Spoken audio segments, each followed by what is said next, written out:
ஒருங்கிணைந்த பள்ளிக்கல்வி திட்டத்தின் சமகர சிக்ஷா கீழ் பல்வேறு மாணவர் நலன் சார்ந்த திட்டங்களை கடந்த 7 ஆண்டுகளாக மாநில அரசு சிறப்புடன் செயல்படுத்தி வருகிறது.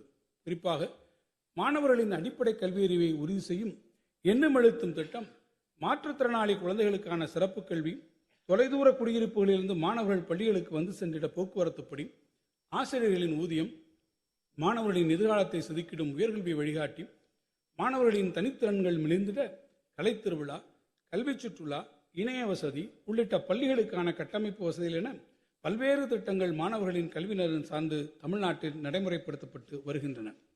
எனினும் இந்த ஆண்டு மும்மொழி கொள்கையை உள்ளடக்கிய ஒன்றிய அரசின் புதிய கல்விக் கொள்கையினை தமிழ்நாடு ஏற்றுக்கொள்ளாததால் ஏற்கனவே ஒப்புதல் வழங்கிய நிலையிலும் 2152 கோடி ரூபாயை ஒன்றிய அரசு தமிழ்நாட்டிற்கு விடுவிக்காமல் வஞ்சித்துள்ளது என்பதை இம்மாமன்ற உறுப்பினர்கள் நன்கு அறிவார்கள்.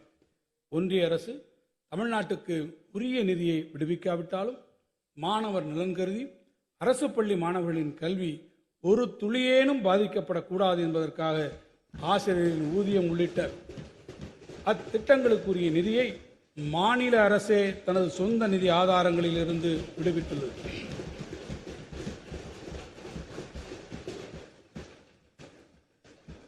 நெருக்கடியான இந்த சூழ்நிலையிலும் 2000 கோடி ரூபாய் நிதியினை இழந்தாலும் இருமொழிக் கொள்கையினை விட்டுத்தர மாட்டோம் என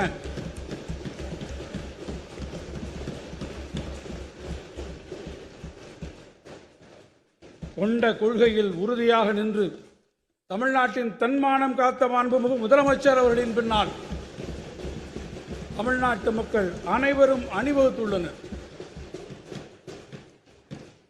எத்தனை தடைகள் எதிர்வரினும் மன உறுதியோடு நம்மை வழிநடத்தும் மாண்புமிகு முதலமைச்சர் அவர்களுக்கு ஆதரவாய் திரண்டிருக்கும்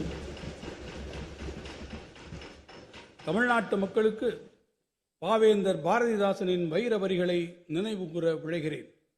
தமிழருக்கு தொண்டு செய்யும் தமிழனுக்கு தடை செய்யும் நெடுங்குன்றும் தூளாய் போகும்.